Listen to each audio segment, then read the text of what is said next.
Hey, how's it going, everybody? My name is Raul Avila. Here with Pastor Nate Conant, my wonderful co-host. How you doing today, Pastor Nate? It's a beautiful day. The Beautiful weather's day great, today. God is good, and the Dodgers are on the cusp of winning a World Series. So anybody who loves California should be excited for the moment we're about ready to enjoy. The Dodgers winning the World Series. Prediction, Definitely. it'll be Game 6. Okay. All right. Wow. Prediction. Okay. Prophet Pastor Nate. So this is Father's Voice, a podcast dedicated to empowering men to embody essential qualities and values in the roles of father, provider, husband, and man of God. In each of these episodes, we will chase greatness, drawing inspiration from timeless wisdom of the Bible and personal experiences from many of our guests. And today we have an amazing guest. I've seen you, Doctor, by the way, come 3 times to the Coachella Valley, and today we have Pastor Dr. Dave Martin. Dr. on, Dave Pastor. Martin. It's going to be legendary. So by far our guest with the best voice for radio and for public speaking I think I've ever heard is Dr. Dave Martin. And not that just he has an amazing voice, but the spirit that goes with it. So I'm going to read through for a moment a bio of who he is, a little bit about him. Some of you may already know who he is. A phenomenal man, incredible leader. I'll read through the bio here. Dave Martin, America's #1 Christian success coach. He's a coach, he's a pastor, a mentor, inspirational speaker, a business leader with a mission to communicate the biblical principles of success. Coach Dave is known around the world for his ability to resonate with his audience, provide insights and wisdom that are life-changing. Dave shares timeless truths wrapped in humor, delivered with passion, teaching people how to pursue and possess a life of fulfillment and success. In addition to speaking regularly in corporations, colleges, and churches, Dave is a keynote speaker at the Get Motivated Seminars, America's largest business seminar. He is a lead pastor of Motor City Church with locations in Michigan, Kentucky, and serves as on the board of Joel Osteen's Champions Network. And let me say this, he planted the church, he told us, in 2020, right when COVID's going on, and planting a church at any time can be a challenge, but planting a church at the height of COVID is certainly a challenge, only through Jesus and a lot of hard work. So For sure. Wow, that was a long bio. there's even more. No, Oh, hold there's on. more. Oh, There's goodness. more. He's an author of several best-selling books, including The 12 Traits of the Greats, The Force of Favor, and Another Shot. Thousands have invested in his personal coaching system and development programs. Over 1 million listeners in 80 countries participate in Dr. Dave's award-winning Forbes Top 10 podcast called Success Made Simple. There's probably more that we could say about you, but because of the brevity of time. The podcast is over now. Yeah, it's going to be.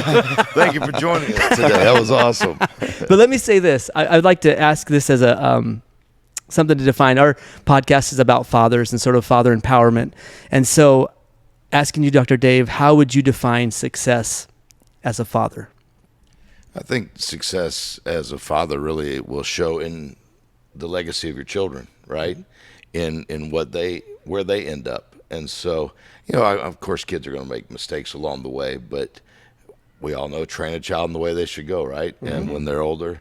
And so I think that really shows your success as a father is how your kids turn out. Mm-hmm. Certainly. So, and just to clarify, you have one son, 18 years old. I only got one chance to get it right. Yeah.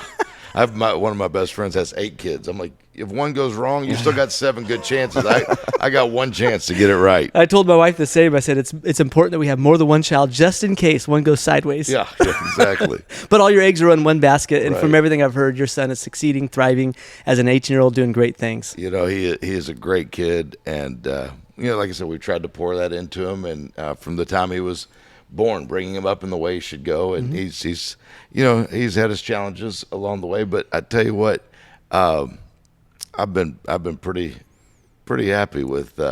He's just been solid. Loves God, loves worship, loves football. There you go. Loves Jesus, and we're good. What is he up to nowadays?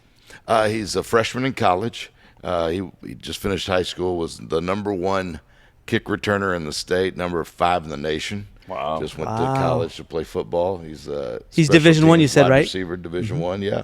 So he's doing great. Nice. Doing great. That's On phenomenal. track for the NFL, maybe? That's his dream. That's his goal, of course, to play in the NFL, and then after that, to become a pastor. And I've spoke that into him from the time he was young. I think that's so important what we speak into our children. In the Jewish community, one of the things they'll do is they'll introduce, this is my son Joshua, he's my doctor. This is my son Matthew, he's my lawyer. And they speak into them. I hear guys, well, whatever they want to be, they'll be. I'm like, no, my son's going to be in the ministry. My dad was in the ministry. My grandfather was in the ministry. So I've trained him to take over the family business, right? That's beautiful. Is that something that did you read on that through like a book that says, hey, this is what the Jews do? Yeah, is that a book called The or? Jewish Phenomenon, and where I read that. Yeah, That's beautiful. And I just think it's really it was a powerful trait that I picked up, and I said, I'm gonna speak into his life. But we know the power of words, right? The Bible tells us life and death are in the power of our tongue, and so we speak things into existence. So I've spoken to his life. We prayed for his future spouse. We're setting all that in course through our words. That's beautiful. You mentioned briefly your father. So if just for a moment we can go back maybe your childhood, and could you tell a story that might define who your father was to you, or sort of a positive example of who your father was via a story? Yeah. Oh, my dad was a pastor. People ask me all the time, when did you get saved? I think I was born saved, right? I don't remember a time when I didn't have an extreme salvation. I don't have a testimony except the testimony that I grew up in church, been in church my whole life. From the time, I think my dad taught me, one of the biggest things was consistency. From the time I was born until I went to college, I'd missed one Sunday my entire life. Wow. And that, even when we go on vacation, we went Sunday, you go to the house of God, right? Even on vacation, we found a church, went to church. When I was about 8 years old, I went through a glass door and cut the artery in my right arm, had surgery, and my parents got special permission to get me out of the hospital to take me to church because I'd never missed church. Was that your desire or your father's was wishes my for you? dad's. I was, okay. I was Wow, eight years old, Powerful. right? He's like, no, he don't miss church. We're going to church, That's right? funny. The next Sunday, I got the chicken pox, and that was the only Sunday I've ever missed until I went to college. Then I had a little, I had to figure it out on my own. Do you look back on that, because that probably would be very rare in today's world? Do you look back on that as a positive training, or so you do? Yeah, I do look at it as positive. Somebody said, well, that's kind of religious. You always make them go to church. But, we love the house of God. He taught me to love the house of God. It was part of my life. Now, I'm not that, I can't say that about my son. I didn't do as good on that. Yeah. But, I'm like, you can still love God and go on vacation and not go to church, right? Yeah. But to me, that was something that I took as a positive to my life, because he just showed me we're going to be consistent. We're going to love God's house, and this is what we do. That's amazing. And so then your relationship with your father, it was healthy throughout, and you I always had a great relationship with my parents. Okay. They were, God, everything's beeping over here. Busy man. But no, my parents were very. I felt like I grew up very healthy. Fortunately, a very healthy childhood. And so then you're raised around ministry, and so obviously you're engaged with ministry, which means it means people, right? So you're dealing with people continually. So in observing your father involved with ministry, you yourself wanted to be in ministry, obviously, because you are. And so you would say that like your father somehow conveyed the positive example as well of a life in ministry that you would desire. He really taught us to love God's house. Now, I would say, when I go back now and look, ministry was probably, he didn't bring me along in ministry, right? He went to church and worked and did his thing, and we were part of the family. But like, I brought my son up in. Got it. This is what we do, right? So. If my dad was going to the back to meet with some pastors, we didn't go back there. We were kids. We stayed out there. Where my son, I'm like, come with me, son. I want you to meet. You're going to meet these people too. You're going to come with me. So he's grown up in that his whole life, and I've tried to bring him to be a part of what we do, not just that's what my dad does, which is how I grew up. That's what my dad did. Before that, my grandfather was a pastor. My great grandfather was a pastor. Oh, wow. So I've been in it my whole life. So a beautiful, powerful legacy of being in ministry, serving God and serving people. Yeah, and I've really taught my son that we don't have to do this, right? We get to do this. And a lot of times the places we are and the things we get to do are because we serve people, because we got to travel to this country, because we were serving people or helping people. We it's not like, oh, I have to go there. No, we get to go there because, or I get to do this because we're serving people. We're building God's kingdom, and this is part of the of a blessing that we get because of the sacrifice that we have. That's beautiful. Would you say that? What are some of the things that you would say to your son, from when he was young, that you would say this really impacted this? This is how my intentionally what I'm doing to get my son to follow the path that I wanted to do, like what you mentioned in the beginning. Yeah. Because the reason I say that, and that would be good for me to know, I have a 17-year-old, a 14-year-old, and an 11-year-old. And I would love for them to take over my business as well. Yeah. And currently my 17-year-old is a senior, and she is being kind of like, in a way, not bullied, but you're not going to college, because she doesn't want to go to college. She wants to work with me. And I'm like, babe, you're a senior. This is like, we're getting close to crunch time, and she's getting a lot of peer pressure that she should go to college, because what do you mean you're not going to college, right? Yeah. What is your take on that? It's funny talking about that. My son, a couple years back in high school, so he was homeschooled till 9th grade, and then he went to school because he wanted to play football. So he went into school. But when he got into school, he's like, Dad, he goes, they were making fun of me today because I don't have a counselor. Yeah, I don't go to counseling. Everyone goes to counseling. I don't go to counseling. They thought they're just making fun of me, like, oh, your life must just be perfect because you don't go to counseling. So it's funny, the kids, like the things that are like, that's what's important to them, right? Yeah. It's like going to college. You have to go to college, right? I would tell my son, and I believe in education. I have education. I've worked hard on that. But in entrepreneurship and business, I mean, the most successful entrepreneurs and business people didn't graduate, or they graduated high school. Some of them not even in high school, right? They never went on to college. Yep. And so I think it's up to us to teach them and to show them, look, I've got to help you understand that in 10 years from now, what you're hearing today is not going to matter, right? And walk them through that process. I think that's part of our responsibility. I wrote a book called 12 Traits of the Greats, and one of the first traits in there is responsibility. And so it's my job to teach. I'm responsible to teach him or to her, but also to show them the future of here's what you're responsible for. You're responsible for you, not what they think, not what they say.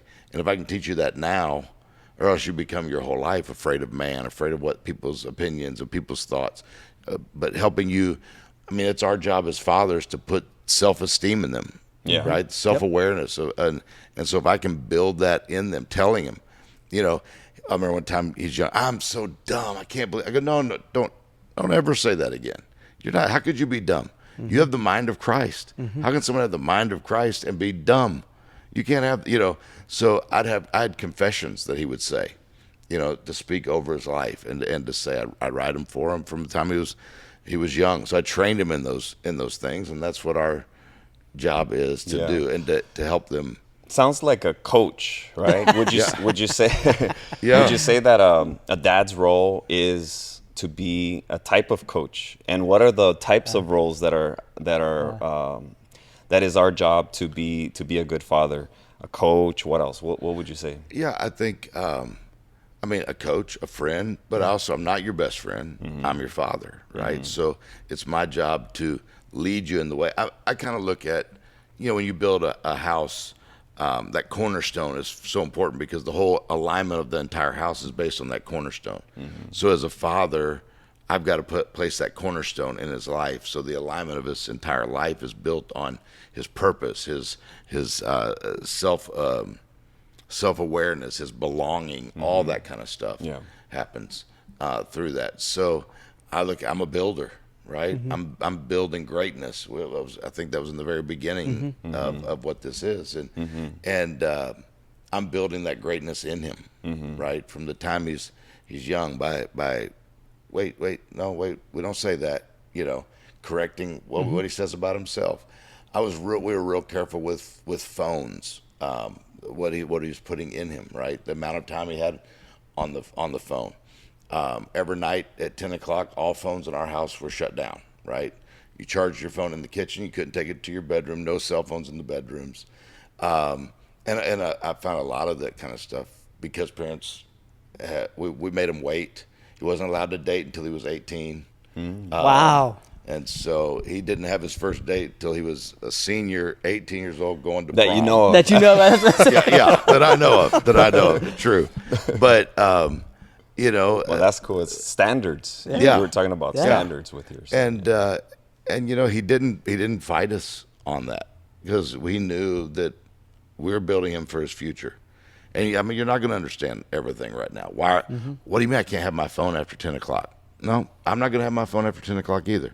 My wife and I, our bedroom is a cell phone free zone. No cell phones allowed in the bedroom, right? We don't. That's not what our bedroom's for. You know, most couples go to the bedroom to argue. Don't argue in your bedroom. Argue in the garage. Yeah. You know, our bedroom's the most peaceful room in the house. Why? Because we're building everything. Our business, our ministry, our children, everything is based on us. So that's a place of peace for us to go, and we don't have computers in there. We're not checking our Facebook in there. You know, so we had some of those things that weren't always easy. Oh yeah, it's easy to take it in there and flip through the phone, and of course he didn't want to put his phone down at 10 o'clock. But we said, okay, we'll make the same commitment that we're asking you to make. You know, because the amount of time and hours that kids spend on cell phones these days, and if that's where he's getting all of his. Well, Dad, I need to wake up. Well, I went and bought him a $12 alarm clock at Walgreens. That'll wake you up right there. You don't need your phone. Dad, I like to listen to worship music all night. He does. Okay, we'll get you an Alexa, put that in there. Listen to worship music all night. We can solve the problem without you having your phone, right? And so you think that's healthier for the mind, obviously. Yeah, I mean, I think so. With all the access that they have, even when you put all these blocks, and we have all kind of blocks. We have a friend of mine designed a thing called a cell phone permit, where the kids, you know, we give them a car, they have to have a permit. Yeah. Their driver's license, got to have a permit. We give them these cell phones, $1,000 machine that gives them access to All the information in the world. anything in the world. But we've not trained them anything in it, how it works, what to do with it, what's not good, we've not set parameters. I mean, for kids' first interaction with porn nowadays is 8 years old because of cell phones. Yeah. Right? So that's why you're having to have the talks with your kids so much sooner and earlier in life. And so, you know, some of those things seem strict or old-fashioned or old school. I'm like, okay, that's fine. We'll see 15 years from now where we are. We'll compare then. And see, you know. So let's say a dad is listening to this information and they kind of didn't do it the way you did it with your son in the beginning and building them up from babies. What advice do you give somebody that is starting that their teens are already like they have bad habits already? I mean, taking away their phone is like going to cause a lot of problems. Yeah. What are some strategies that you would say to a dad that is in that situation? Yeah, because you can't go back and start over. One of my favorite quotes: "You can't go back and start over again, but you can start from now and make a brand new end." Right? That's good. So anything I'm saying is not to condemn anybody. Yeah. I mean, I've made tons of mistakes as a dad. I've had to go to my son, and that's something that's real important too. I go to him. I messed up on that. I was wrong on that, and I don't have a problem going to do that. You know, I'm not the kind of dad that's like, no, I'm always right, and that's just the, you know. You know, it's starting now. Okay, let's look as a family. Let's look at our habits, because we didn't always do the cell phone thing at 10 o'clock. That came later, right? And I said, you know what? I'm gonna do this as well. I see the effects this is having on our life. I can see it on my life too. So how can we do this together as a family? Let's go along. I think a lot of times too, kids act like they don't want to be, they don't want any parameters, but they really do. Yes. I think they'll fight against them, but they'll be glad that they have them. You know, so I say you start with where you are, right? If you gave them a phone at 8 years old, I mean that's about the average age now to give kids are getting That's phones, crazy, I think, or even still. younger, Yeah. right? We waited till 12. I wish I'd have waited till 16. I've got some friends of ours. Their kids don't get phones till they're 16. Wow. So, you know, it's a hard I mean, we're talking about phones right now, but it's hard to go back once you've allowed something, to go back and go, okay, let's look at this. How can we change this discipline or change the way we've done this? And I always look at how I can bring myself in to be a part of it, that I'm willing to make this commitment. I'm willing to take this responsibility because I'm building my grandkids, right? I'm building my great grandkids. Yeah. I'm working on a book right now called Cathedral Mindset, how to develop a cathedral mindset. Cathedrals take years to build, right? Yeah. The Notre Dame Cathedral took 100 years to build. Yeah. The Cologne Cathedral, 6,000 years. La Sagrada Familia Still in being built. Barcelona, still being built. Over 100 years. A 200-year plan of completion. When Antonio Gaudi designed it, he knew he would never see the completion of the vision. That's crazy. But so I know what I'm building in my son, I'll never see the completion of it because I'll have grandkids and great-grandkids, and I may be gone before they get here. But what I'm building is for generations to come. So I've got to have that cathedral mindset with my vision of fatherhood. I'm building legacy, right? So what is that legacy that you would say, this is the vision that I have for my family, generations to come? What would you say is that when you think about vision for your family, what is that? Right. I kind of look at the values, our beliefs. These are our values. These are our beliefs. So when I think about legacy, I kind of picture running a race, right? You pass the baton, but I'm not just passing I'm passing, you're not just passing a business to your daughter, but you're passing values. You're passing your beliefs. You're passing your thoughts on God. You're passing all that. When I pass that baton, so when my son is putting legs on the legacy, right, to run his race, what am I passing on to him? What are the values? So when we put our family, what's our family vision? Well, we want our family to serve God. So every year, New Year's Eve time, we come together and we talk about what we're believing for the next year. What do we want? What do you want your life to look like? What are some of your dreams and goals? We'll go through each one of us, and we set a vision, value, just like you would in a business, right? You have your values for your business. You have your mission statement. We have we do all that with our family the same way. That's important. That's amazing. Just to think of for a moment, I know you mentioned a moment ago you were married 27 years. So in a beautiful marriage, how does your wife help you in terms of fatherhood? Some examples of how your wife actually helps you to be a better father.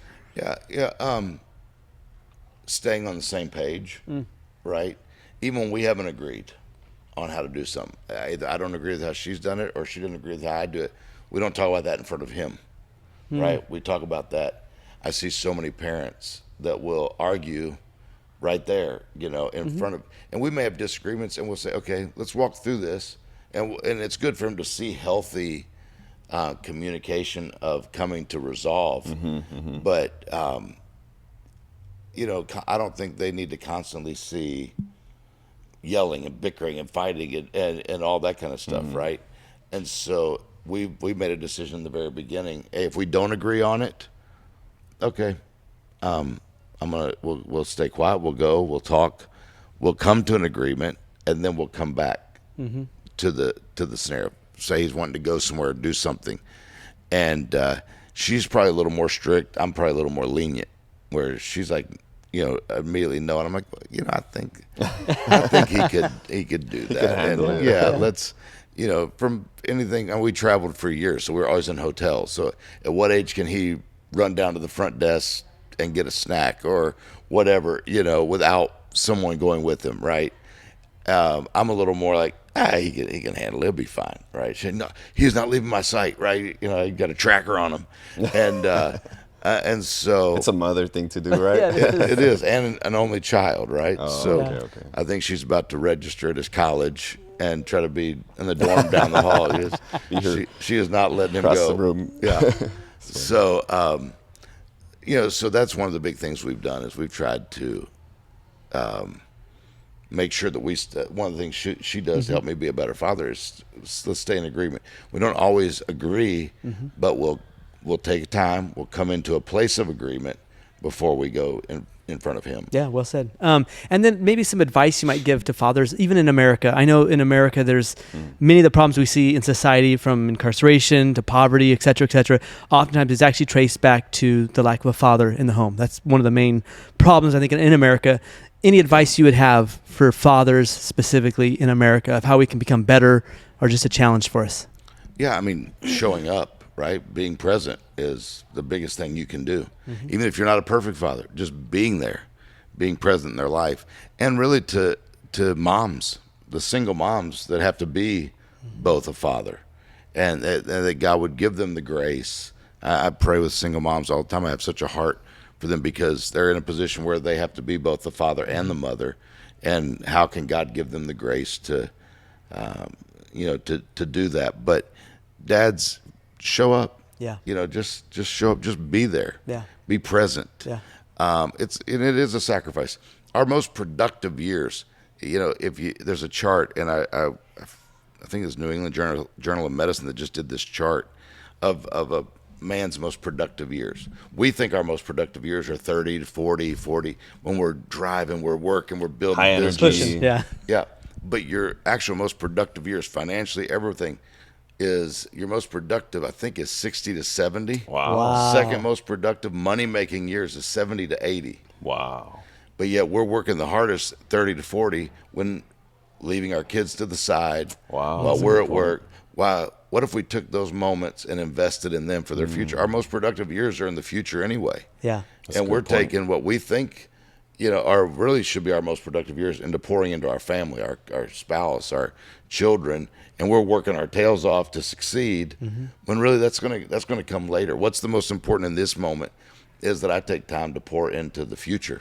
Yeah. And into the generations to come. Ah, I love that. That's a powerful statement. What would you like your son to say about you? Like if we were to ask your son, what do you think about your dad? What do you think your son would say? I mean, but what do you think? Yeah. What legacy about that? I'd want him to say my dad always did what he said he would do. Yeah, he was a person of integrity. If he said he was going to do it, he would do it. I don't care if he says I took him on 20 Disney cruises or he bought me a car for what I could care less. He taught me to love God, and he taught me to do what I say I'll do. That my word is important, and how he treated my mom, how he treated his wife. I think that's so important too. That's showing him he's going to follow my example, right? Yeah. Blueprint. Like they say, the best way to love your children is to love their mother. Like Yeah. truly to be a good father, a good husband to Like the I mom. said, for years, for the first 14 years of his life, I traveled, right, full time. So I'd come home from a long trip, and this would even be coming home for the day, right? Coming home for the day, and come in the house, kids come running, right? Dad's on, Dad's. And I may be gone for a week. I'd go, okay, hold on, stop, and I said, where's Mom? She's in the kitchen. Okay, come in the kitchen. I go in the kitchen, hug his mom, tell her I love her, good to see you. Then I'd hug him, right? Why? Well, kids leave, spouses stay, right? One day, 18 years, he's gone. He's gone to college now. I've done everything I could. I poured into him. I mean, I'll keep pouring into him, but I've laid the groundwork. Now it's up to him he's got to figure it out. She's still there, but I also want him to know, look, your mom comes first, comes before you. And so often we see parents put the kids first. Yeah. And that's why when the kids leave and it's just them in the house, they don't know what to do. They don't know each other. They don't have anything in common. And you see the divorce rate skyrocket after kids are gone, right? And so that was just a simple thing that we always tried to do was mom comes first, then you. Beautiful. But he knew he was important. Come along with me. You're going to watch this. He knew he could call me, come in my office. I'm going to stop. I'm not, get out of my office. I'm trying to finish it. No. Okay. Come on in. You might just take a second. Give me just 1 second to finish this thought and then what you need, right? So looking at ways to let him know that he was valued, right? Does your wife travel with you sometimes? Yeah, not at all. They both traveled with me a lot. Okay. A lot as well. But now, since he went to school, he wanted to play sports, so we enrolled him in school, and so she really took time to focus on him. So she traveled and spoke a lot too, but she pulled back that and said, I'm going to focus on him. And so we made that decision. So I still travel, but now we've got the church, so we don't travel as much. But we made some big decisions even in the past year and a half for him for football and for school. He actually left and did his senior year of high school in another state. And so we had to make some big decisions and thoughts. Him leaving a year earlier than we thought he was going to leave to put him in a position for his future success, so that he can go as far. He wants to go as far as he can with football. I've taught him, influence makes a difference. So the more successful you become, the more people listen to you, the more influence you have. He's like, I just want to go as far as I can, get the most influence I can, and then use it to bring people to Jesus. That's I'm like, beautiful. there you go. That's powerful. Can't ask for more than that. Yeah, That's true. Well, I think our time is sort of coming to an end. We want to say thank you so much. Is there any thoughts that you might have, or words you might have, or advice you might give to the dads out there that are maybe needing help? Maybe it's a young father. I don't know. Any words you would have to say of wisdom and guidance that would just help dads out there? Yeah, we talk about the Father's love all the time, right? And a lot of people just don't have a picture. How could God love me like that? God, everything I do wrong, God's probably ready to beat me down for it, because they didn't have a good example of a father. So, like you said, you can't go back and start over again, but you can decide right now, I'm going to be that kind of father. Yeah. I'm going to be the kind of father that I see God was with me, and I'm going to make decisions. Hey, I've taken things from my dad that my dad wasn't perfect. I'm like, I don't want to do it that way, right? I don't want to do it this way. Even my wife, because you're parenting together, so fatherhood is both together. But we look at my whole life. It's kind of like my family played baseball, and her family played football, and now we come together, and I'm trying to play baseball rules, and she's trying to play football rules, and it's not working. So we go, okay, what's our game? Yeah. What's our family's game? And let's make ours is this, and so we're gonna make our rules, and so I would say, start where you are. Maybe you didn't have a good example, but watch podcasts like this and go, okay, you know what? I can change that. I can make that change. Small changes, right? Can change big things in the future. Yeah. Right? Little hinges swing open big doors. That's true. Yeah. And so sometimes it's just little things that can make a huge difference. So That's awesome. And Amazing. And lastly, where can people find you? How can people know more about your content, your books, and stuff like that? DaveMartin.org. Perfect. www.davemartin.org. I have books, coaching programs, all kind of stuff there. I think you can get to our YouTube channel and all of our social media from there. And we're just trying to add value, help people be the very best they can be. Awesome. We'll put the link in the bio description of the podcast. So thank you so much. Great. Thank you. Dr. Dave Martin. Martin. Thanks for Legendary. having me. Thanks for letting me hang Thank out you. with you guys. Hopefully I said something that helped today. You did. You said much. Thank you.